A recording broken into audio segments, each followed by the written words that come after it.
Welcome, Jet fans, to another episode of the Jets Life podcast. Following a Thursday night football game against the New England Patriots, the Jets fall 27-14, ending their two-game winning streak where they had wins against Bengals and the Browns. And this game was a lot of the same of what we've seen for most of this season. Justin Fields just not cutting it as an NFL starting quarterback. The defense allowing other teams to basically move down the field at will for most of the game, at least. There was a sequence of events where, Jets defense allowed Patriots to move the ball, were aided by a missed field goal, a sack on one drive. It could have been a lot worse when you look at the stats in this game versus what the ending result was. But at the end of the day, this was a game that you anticipated a blowout was going to happen. And the Jets actually kept it right at the spread number. I mean, depending on when you chose the line, but I think at game time it fell right at 13 points, and that was the result of this game. So Vegas hit it on their number at 13 points. I think that for a period of time it was 13.5 if you found that number. But the Jets kept it within striking distance for a while.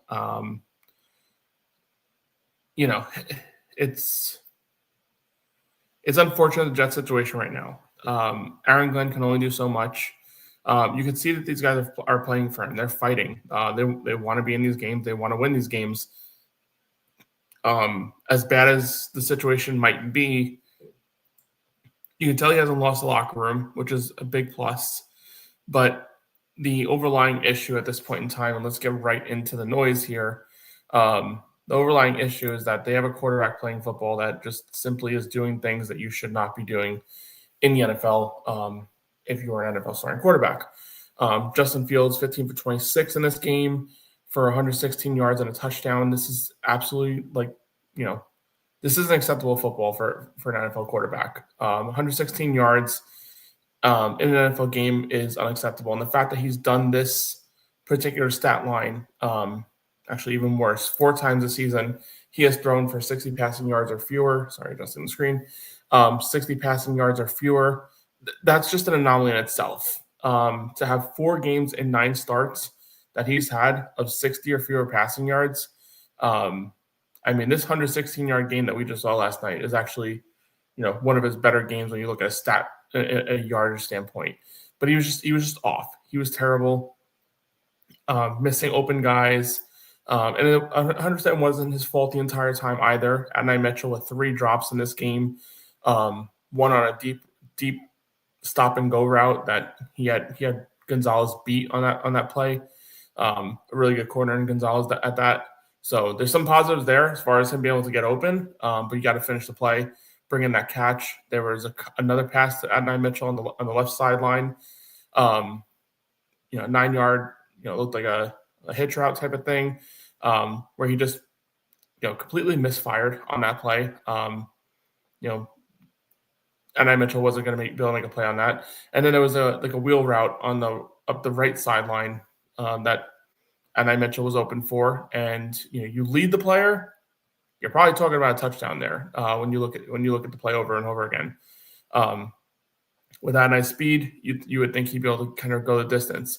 But he kind of throws like a back shoulder throw, and Adonai Mitchell has to stop, navigate the ball, gets his hands on it, should have caught it. But the fact of the matter is, Justin Fields is not doing it for this team, and it's reaching a point where you really gotta look at this roster and ask yourself, how are we judging this team moving forward when you can't really get a good evaluation on any of these players and how they're doing. Adonai Mitchell, you can look at that play and say, okay, he was open. You can look at John Mechie. You can look at all these players and say, okay, they're getting open. But at the end of the day, it's about doing what's required to get open and then also being able to finish the play. If the ball's not getting there, how do you know if these players have that, in them to be able to kind of finish those plays? So I know we've been saying it for weeks, basically since the Denver game. When is Tyrod Taylor coming in? And Tyrod Taylor did come in for a half against Carolina and threw those few interceptions in the second half. But at least the guy's willing to throw the ball down the field. And he throws a very catchable ball. It's been kind of the report on him for years and years and years. We are definitely in that realm where the Jets are in a situation where they have 10 days to prepare for the Ravens, which is their next game. They have 10 days to prepare, and what better time? A lot of times coaches like to make that transition to a backup quarterback after a bye week or an extended week just to allow a little additional time for that starter to get reps with the starters. This is the time. This is the time to transition. And I mentioned this last, I think I want to say it a couple of days ago, actually. We're at the point where Justin Fields should not be starting, one. Two, we know Tyrod Taylor's injury history, and at any given point in time, one hit can knock him out for the game plus. It's just been his thing, unfortunately. The guy can't stay healthy. So Jets have to have a contingency plan at backup quarterback as well. Does that mean elevating Brady Cook? These coaches know better than I do, obviously, of how he's progressed from the summer, until now. But you can't go in a situation where you bench Justin Fields, Tyrod Taylor comes in, immediately he's out, and he's thrust back in. That's basically Zach Wilson all over again with the Aaron Rodgers injury in week 1 of 2023, where Zach Wilson obviously benched for obvious reasons. They go out, find a veteran quarterback, basically saying, we're only keeping you around because kind of have to because your salary number. So you'll stick around, you'll back up Aaron Rodgers. And, oh, by the way, Aaron Rodgers got injured. Go back in there, kid, and play 17-game season. That would just be kind of malpractice at this point to go into that situation knowing Tyrod Taylor's injury history and not having a valid contingency plan at quarterback. But yeah, outline the Adonai Mitchell 3 drops. The guy got open, and I'll give him that. But you got to reel in those plays. I'll kind of chalk it up to he's just got here and still learning, how Justin Fields delivers the ball, whatever have you. I really like what I saw out of Mechie in this game. 3 catches, 45 yards, touchdown. A touchdown he got wide open on. Just, the corner tripped up on him, and he just chilling in the corner, waiting for the ball to get to him. Which even that pass by Justin Fields, I don't know if it was one of those situations where Justin Fields just saw the play wide open and knew he could just lob it up there, whatever. But I don't know, just deliver the ball, man. Just get. I don't know. When that ball was in the air, I don't know if anybody else had that feeling oh my God, what the heck is going on with this pass? Is it going to overthrow him? But Mechie's a guy that I forget his contract. I believe he's a free agent at the end of the year. His route running is, and it was good in college too. I remember that was a big thing about him coming out. But his route running is pretty interesting to look at. And with the Jets having a rookie quarterback next year, most likely, you need all the pass catchers that you can get and guys that can get open. They have Garrett Wilson already, who, is open all the time. If you can get a guy like Mechie who can get open on the outside a little bit, mixed with a guy like Adonai Mitchell, you still need a legitimate number 2 wide receiver. But you're looking at a situation where the Jets are going 4 deep at wide receiver with guys that, with second round or greater potential. I believe Mechie was picked in the second round. I know Adonai Mitchell was picked in the second round. Obviously, Garrett. I anticipate that they will be picking a wide receiver within the first 2 rounds next year. So you're talking about a complete overhaul of the wide receiver room with guys littered all over the place with top 60 NFL draft potential. That's an outstanding thing considering what this team has had in the past at the wide receiver room, what other rookie quarterbacks have had to deal with coming into the Jets organization in their first years. You're talking about a situation, if they can bring back Mechie and have Adonai Mitchell kind of progress a little bit, because the guy got open, and you do have to give him something for that. But you gotta catch the football, gotta absolutely catch the football when it hits you in the hands. Those are game-changing plays. That deep pass down the sideline, you're talking about the Jets would have had it at the what was it? I think it would have been 30-yard line, 20-yard line, something like that. Definitely within field goal range. I think that was following. I want to say I was following the Patriots going up 14-7, if I remember right. And you're talking about right then and there, at least 14-10, maybe you punch it in because they're running the football effectively to start the game. When they went away from it, that was a problem. But they were running the football effectively with Justin Fields. You could punch it in right there, 14-14. And, that's how upsets happen. When a bad team sticks around for too long and keeps punching back every time, the team that's favored hits them first, that's what makes these things happen. And that was a situation where Mechie reels that in, Jets are driving, punch it in, and the Patriots like, what? Well, we're in a little bit of a dogfight here with a team that's scrappy and sticking around. But unfortunately, he drops those passes. I have Mechie popped up here, but I'm talking about Adonai Mitchell specifically. He drops those passes, and you're talking about, giving the ball back to the Patriots. And again, defense, as bad as they played, did that little bend but don't break type of style, and eventually the dam broke, and Patriots were able to get that third touchdown, couple field goals, aided by a Justin Fields fumble, which I got to get on that Justin Fields fumble. I know we've been talking about Justin Fields for, obviously a long time as far as him getting benched or whatever have you. That fumble and the effort or lack thereof of trying to jump on top of it to maintain possession, like, you have guys on this team fighting their asses off, like basically requiring themselves to play perfect football in order for this team to be, remotely into these games. I see you guys in the views. Leave a comment, hit the like button if you haven't already. Subscribe to the channel, much appreciated if you can do that. But with Justin Fields, his lack of effort to jump on that football, basically trying to stay on his feet. I don't know if he was trying to stay on his feet, pick it up, and run with it, and that would have been cool and all. But the most important thing about that particular moment is definitely don't want the Patriots getting the ball inside their 20-yard line. And that's exactly what happened. He had his hands on the football, I think, like 3 or 4 times. It seemed like it just looked like it was in slow motion where, like, is anyone going to jump on this damn ball? And Patriots did. Jets defense, 3 and out. Patriots kick a field goal, and I think that was what made it 27. Yeah, that was what made it 27-14. Keep saying it. Think if you're in any of these, content creators, YouTube channels, whatever, you're hearing it over and over again.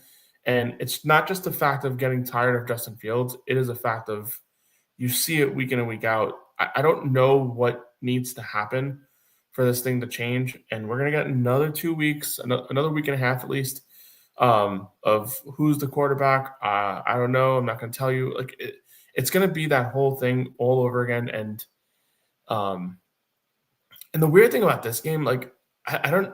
It was never like it was never like properly announced. Like, leading into the last game against the Browns, I think it was like, it was like 2 hours before the game or something like that. Maybe Schefter or Rappaport, one of those guys, announced that Justin Fields is expected to start this game.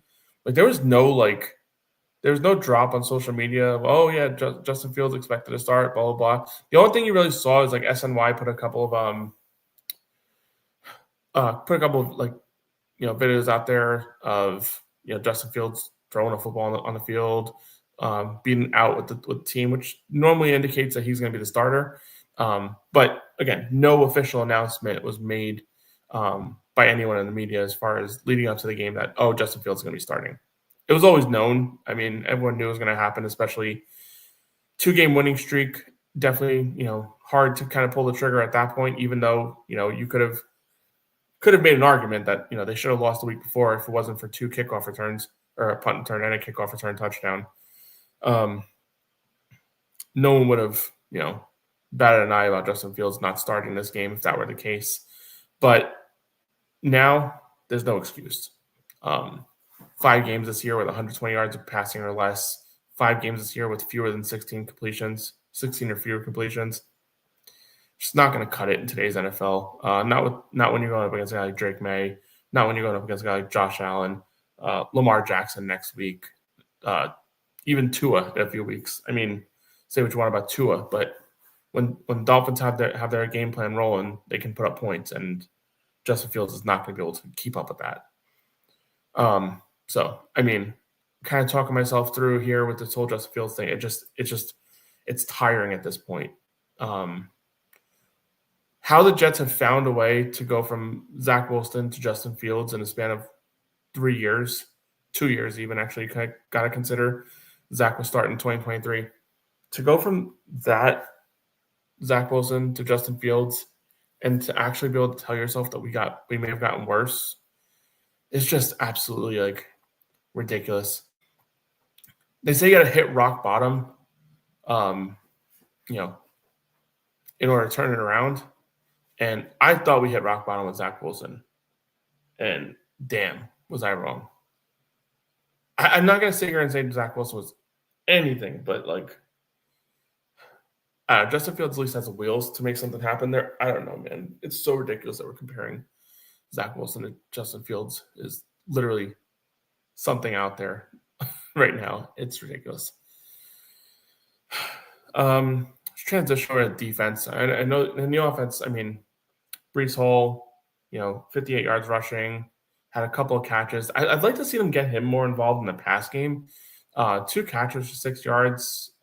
It's just, this guy's a weapon on offense, and in a game where Garrett Wilson's not there, he's one of your top pass catchers, if not the top pass catcher. Going into the season, there was an argument to be made. Garrett Wilson was going to be number one in targets, and Breece Hall was going to be number 2. That was a valid argument. They had a lot of question marks at wide receiver.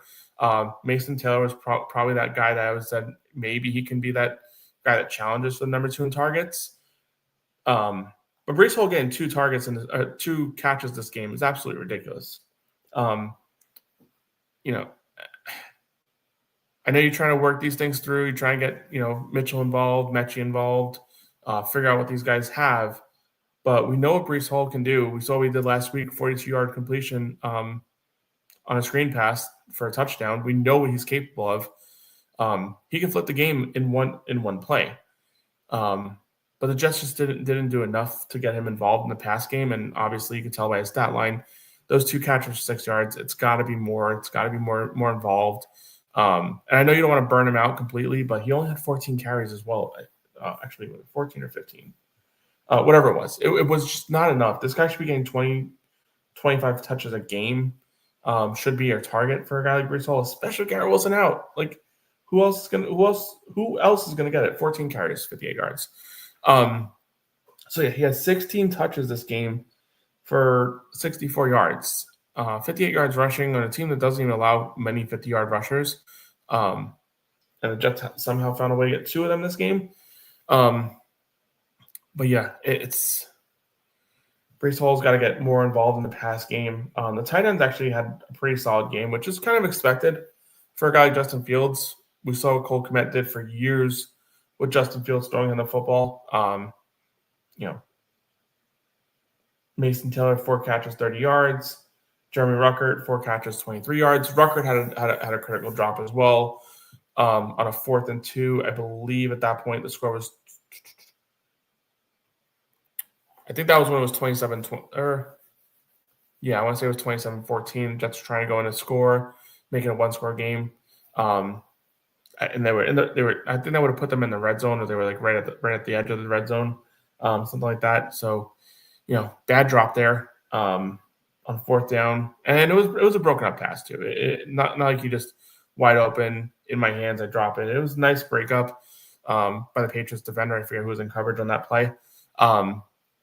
But yeah, you'd love to see a guy like Jeremy Ruckert who's trying to find a place on this team.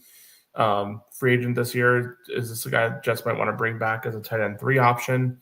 You got to make those plays for this coaching staff to believe that that's something that, they'd like to move in that direction with you. Anything else notable on the offense side of the ball? I think the offensive line, obviously get a few sacks, whatever. that came when the game was basically over and Patriots were able to pin their ears back and just go all out because they knew Justin Fields was in obvious passing situations, which is basically a nothing burger at that point because he doesn't throw the football. So I'm not going to completely fault the Jets offensive line in those situations. The Jets had a pretty solid game from like a third down efficiency standpoint in those critical moments. 8 for 14, missed on that 1 4th down that I mentioned earlier. It's again, and we're trying to evaluate this team as viewers. The Jets are trying to evaluate themselves, and it gets very difficult to be able to do that when you're looking at this team on a weekly basis and you just don't know. Like, if you ask me right now, like looking at the stat line of things like and playing with basically Engstrand coaching handcuffed. The Jets put up 245 yards of total offense with a quarterback that just cannot throw the ball. Like, that's saying something there. He had a couple plays dialed up that, going to whatever, the tree came from Ben Johnson. He had plays dialed up, try and get something, try and basically find cheap yards in any way possible. Yeah, that pass by Isaiah Williams that, hit Justin Fields in the hands. Tough play. I'm not going to say that, but maybe he's trying anything he can, which, you appreciate that he's trying to do that. But it's just reaching a point. What can you possibly do to get the best out of Fields when the best out of Fields is really just not good enough? Penalties kind of create their way back in this game. 7 penalties, 62 yards. I'll say there is the one on Brownlee, the unnecessary roughness on a play. Was it late? Yeah, it was late, but was it late to like the point where like a flag needed to be thrown? I've seen so much worse. Like, I've literally seen so much worse. I just don't understand. And the refs had the flag in their pocket, and then all of a sudden like throw it late. So as late as he was with the hit, the refs were way later on that with the flag being called. If it was something that they felt oh wow, that was late throwing the flag right then and there, that's one thing. But you kind of got the sense that it was a reactionary thing. Like, they heard the fucking Patriots fans being all pissed off, like, oh, what are you doing, whatever. And then, like, I don't know, they played like these refs were like scared, like the Patriots fans were gonna beat them up or some shit like that. Like, I don't know. It was a really weird sequence on that penalty. Again, if it was thrown immediately, whatever. Yeah, it was late, whatever. But the fact that it seemed reactionary to the crowd reaction, that's not how these games should be officiated. With everything going on in this league, well, just in sports in general with the gambling stuff, and you can't be, making anything seem fishy to any degree. But that one, I don't think it anything to do with that. I think that has more to do with it seemed reactionary to the crowd. So credit to the Patriot fans for, pulling the flag out, but yeah, unreal. Number of, penalties from the defense leading to first down. There were some killer ones. There was following a sack by Quincy Williams.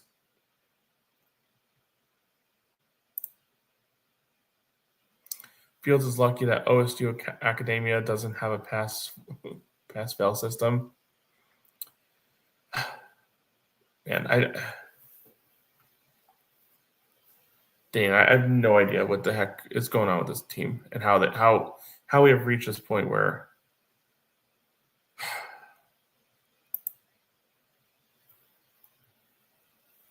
I'm lost. I just don't know. I just don't know anymore, like, with this team, how they keep finding the worst quarterback than the one before. Like, if you really kind of dial it back, it's like it's as simple as just get someone who can throw the ball and complete a pass, and has a little bit of, trust in himself to be able to deliver football. May that comes in the draft. Maybe someone there that can change our fortunes around. Is it Mendoza? Is it Simpson? Is it Dante Moore if he comes out, which I don't think he's coming out.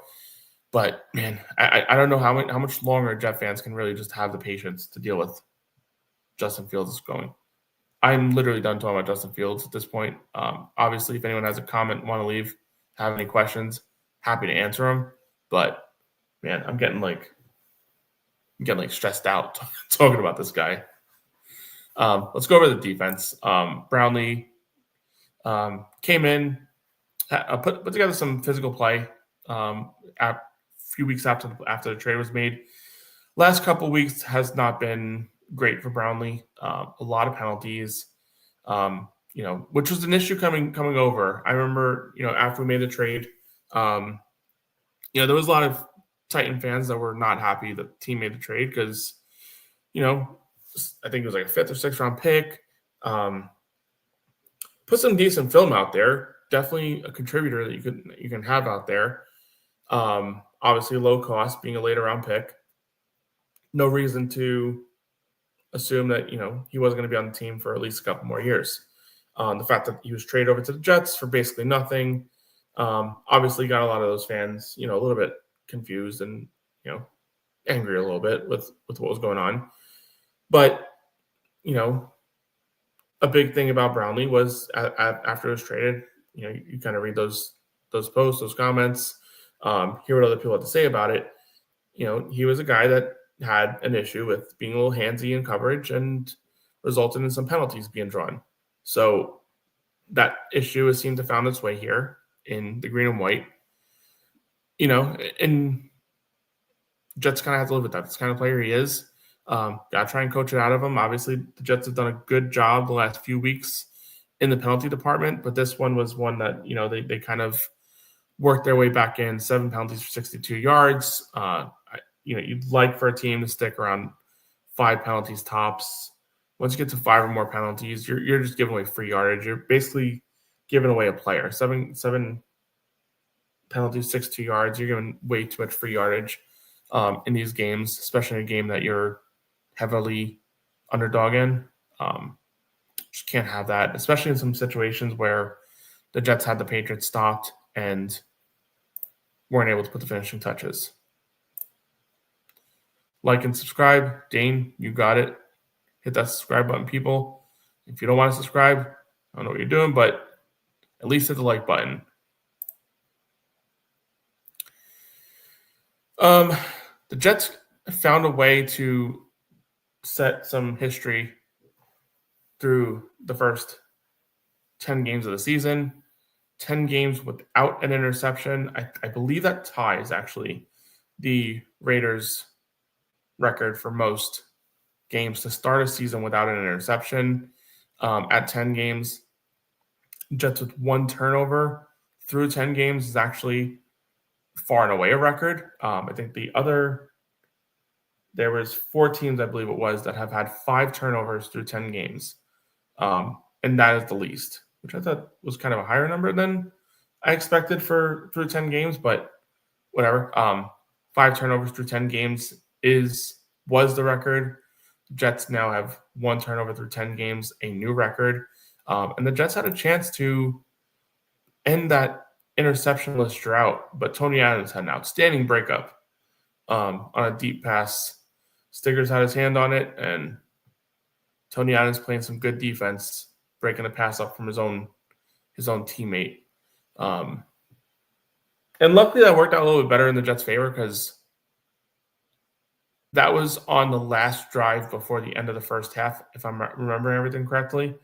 And the Patriots ended up getting into field goal range a couple plays thereafter, and it was a missed field goal. So kind of a nothing burger in that aspect, except for the fact that, we had our chance at our first interception of the season, and it was broken up by our own player.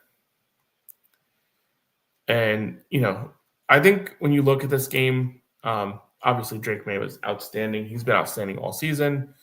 Obvious reason why he's one of the front runners for the MVP. But when you look at this game, obviously Drake May has handprint all over this game. And I think from a Jet standpoint, I think today was the first time you really felt the impact of Quinton Williams. Of Quinton Williams not being there, obviously. There was a number of instances where you had Will McDonald and Jermaine Johnson off the edge, and Drake May was able to just step up in the pocket. I'm not sure if Quinton Williams is playing football that Drake May is going to be stepping up in the pocket as easily as that is. The front of that pocket was basically getting no push at all. So obviously, looking at this team, when you look at how this game operated, especially for the quarterback, that's got to be a point of emphasis in the offseason. They've got to bolster up something in the front of that defense. I like Juwan Briggs. I like Harrison Phillips. But obviously, something's got to give there because you just cannot have a quarterback able to kind of drop back, step up in the pocket on basically – it seemed easy for most of the game. Pass rush simply was not getting there. The Patriots don't have a great offensive line, especially not like in the interior. The interior has its flaws, especially on the right-hand side. Should be able to take advantage of that matchup a little bit on when who's having a not great year, especially considering his salary number that they have there. Again, it's been kind of said earlier, and I kind of started off like this. It's been a lot of the same most of the season with the Jets, from Justin Fields to this defense. I'll give the defense credit. It was lost 27-14, but it just seemed like a different. I didn't feel like the other team put up points like it was early in the year. It felt like it was. I don't know, maybe this is just kind of setting a low bar, but I actually felt like the defense played a little scrappy, gave up a lot of yards, but held their own a little bit against a team that's putting up 30 points seems like every week. Again, low bar that we're trying to set for this team. I do give a lot of credit to this team for just not quitting, putting up a fight for however long. The box score really quick. I mean, it was a touchdown game going into the fourth quarter.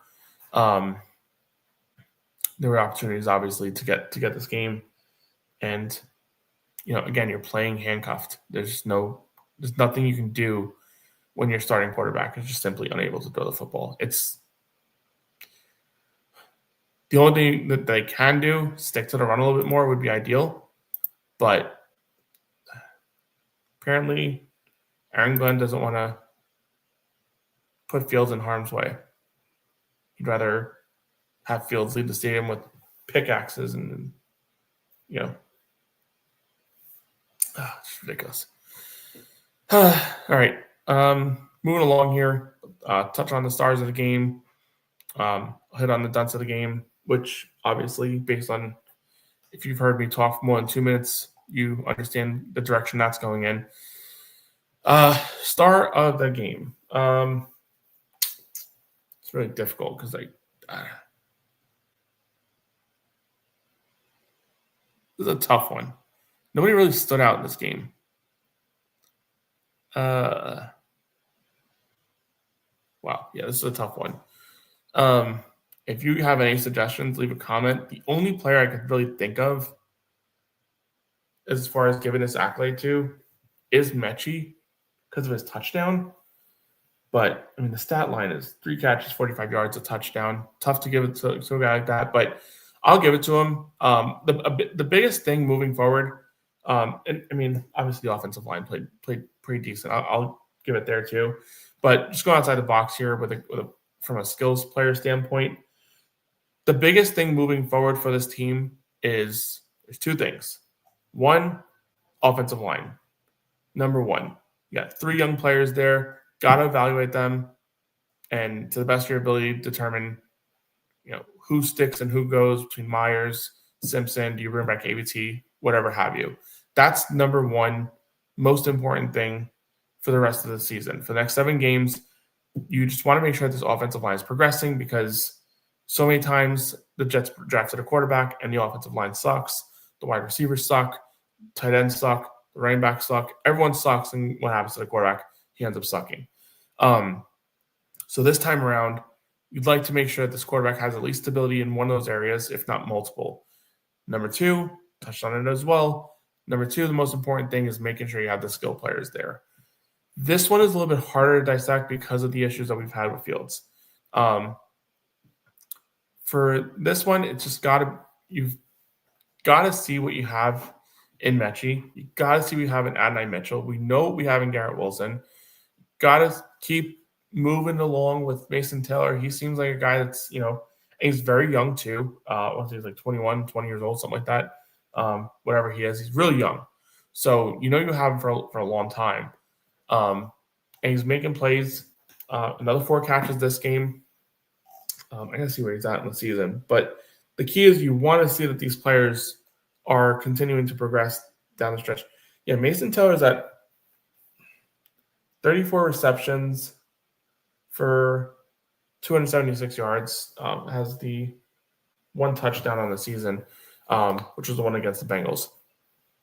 So, again, you want to see, do you have enough skill player talent?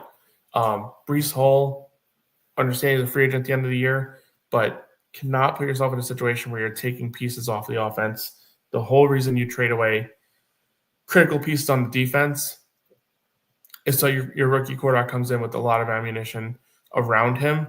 And yes, I understand building a defense is critical for a rookie quarterback as well, but not as critical as, what's immediately surrounding him.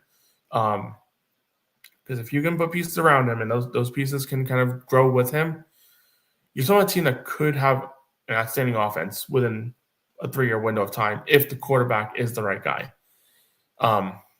So, again, item number 2, who is skill players? I like what I saw out of Mechie. I like parts of what I saw out of Adonai Mitchell. I'd like to see a couple of catches being reeled in, especially the deep one. It's a completely different outlook, not only for this game, but for that player, if he's able to reel in that catch. But I mean, see what the film is showing you. He got wide open against a very good corner in Christian Gonzalez. So I'll go with Mechie, start of the game. Again, it's not saying much because there was really nobody else to pick. But he had the touchdown and got wide open on that play. Done to the game. Easy one here. Justin Fields, and all of Justin Fields. Although not Justin Fields' legs. I'll give him that. Justin Fields' legs, 6-7 rushing yards. So just Justin Fields' arm in this game was the issue. Got to be able to throw the ball. Got to be able to throw for more than 120 yards. Got to be able to hit more than 16 completions. Like, these are just numbers that he consistently, 4 starts this season with 60 or fewer passing yards. That is absolutely insane. 5 with 120 or fewer. 5 starts with 15 or fewer completions. It's just one thing after another. But yeah, that's where I'll go from there. But that's really all I got. If there's any other comments, anybody want to ask any questions, happy to answer them. You can find me on Twitter at Jets Life Podcast. But mostly, moving forward, 7 games left. What's, are you team tank? Are you team win some games? And when you look at this game against the Patriots, and I'll leave it with this. When you look at this game, this is kind of this kind of feeds both crowds a little bit. Obviously, you want to win games, and you weren't gonna beat the Patriots. You want to see fight, and I do think we saw fight. I will say that. I don't think this team looked like we didn't get smoked in this game, and that was definitely a fear I had. We're gonna lose this game like 35-10. We're gonna lose it like some crazy score line, and the score was wide, 27-14. But you went into the fourth quarter in a one-score game. And this wasn't one of those fake ones either. It wasn't like the Miami game where they kind of squealed their way back. It was consistently a one-score game up until the fourth quarter when the Patriots hit 2 field goals. But it was consistently a one-score game throughout the duration of this game. And when you're playing in games like that, at some point in time, things change. A play is made that changes the game. Appreciate JC Starhawk. You guys fought. Yeah, I mean, we had no shot in this game. There was no doubt in my mind we were going to lose this game. And all I wanted to see was this team just stay in it for as long as possible. And maybe you get a good bounce, but this team doesn't take the ball away. So I mean, that's obviously the bounce you're looking for is a takeaway. Can you punch it in? And they had opportunities. Drop passes were just bad in this game. But the fact that they fought in this game, the biggest thing you can really go into next year with is, do we have the right coach? And I'm not saying that we do, yes or no. But he has not lost his locker room yet. I was critical of him early in the season when we got to the 0-7 start. There was a lot of stuff he was doing that seemed like he just may have not known what the heck he was doing in the situation. And lately, for the past 5 games, there's something there. He seems to be learning from his mistakes to some degree. You're just handcuffed when you have a quarterback that just simply cannot throw the football. And that's just where the Jets are at this point in time. But I'll cap it off here. Let's just keep this thing going. 7 games left. We didn't play well defensively. We allowed the opening touchdown. Yeah, I mean, that was a good opening script, though, from the Jets. Running the football effectively on that drive with using Fields' legs. That's something that the Jets need to do more frequently. And I don't understand why they don't. Listen, Fields' superpower is his legs. And you allow him to use his legs, team's got to kind of move up a little bit. And maybe it opens things down the field where he sees open guys and he can hit them. But the Jets have got to use Fields' legs more often than they are doing. But 7 games left. Jets have,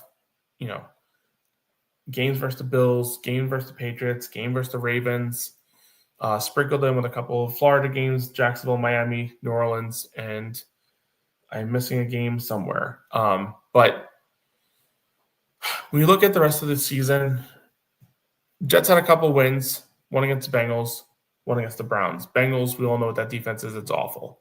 Allowed Justin Fields to score 39 points. That says basically enough of what you need to know.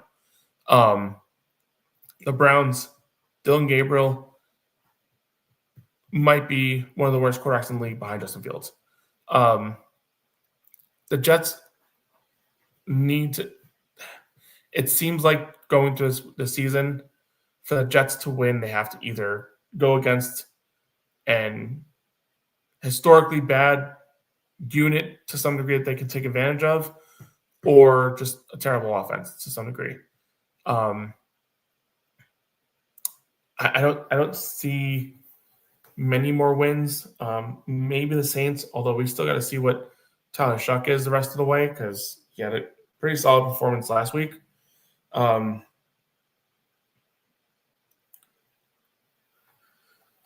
I think you're looking at maybe at this point in time 4 wins at the best. Maybe they still win those Florida wins against Miami or Jacksonville, but again, both those teams will and should be favored against the Jets. Saints are the one I look at and say, okay, that's probably the last truly winnable game. But again, if Tyler Shuck plays the way he played last week, there's no reason to believe he wouldn't be able to beat us. And the Falcons, that was the game I was missing.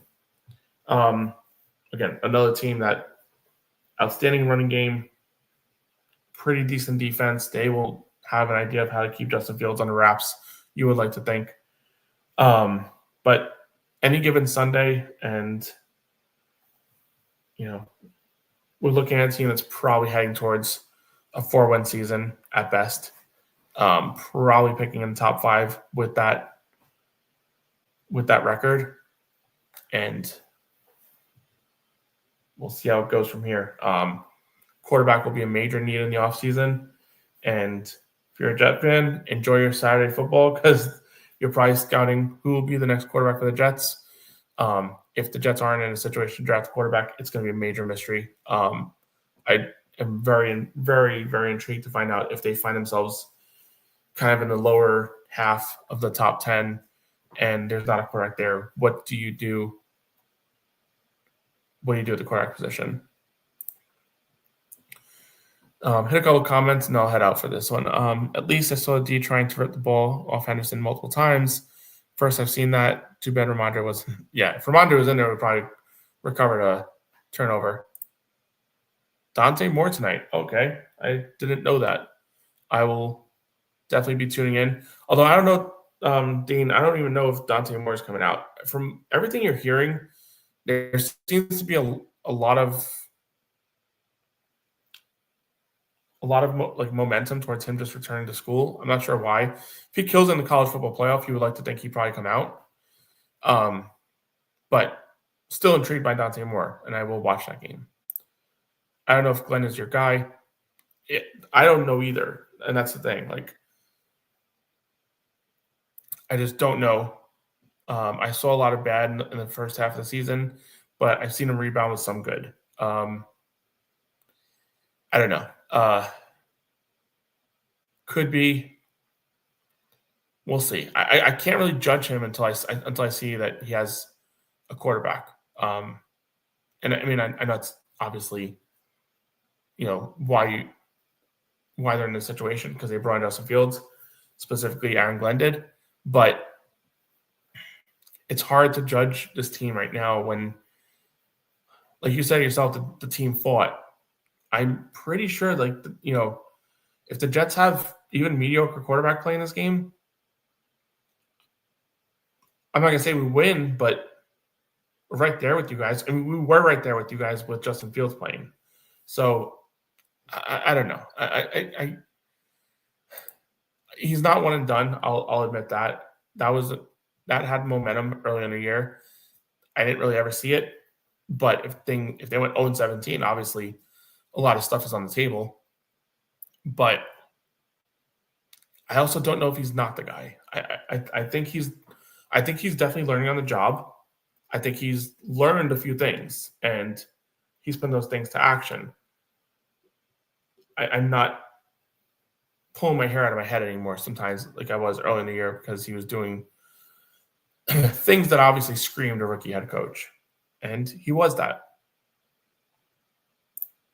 Dante Moore, probably not coming out yet, maybe 2027.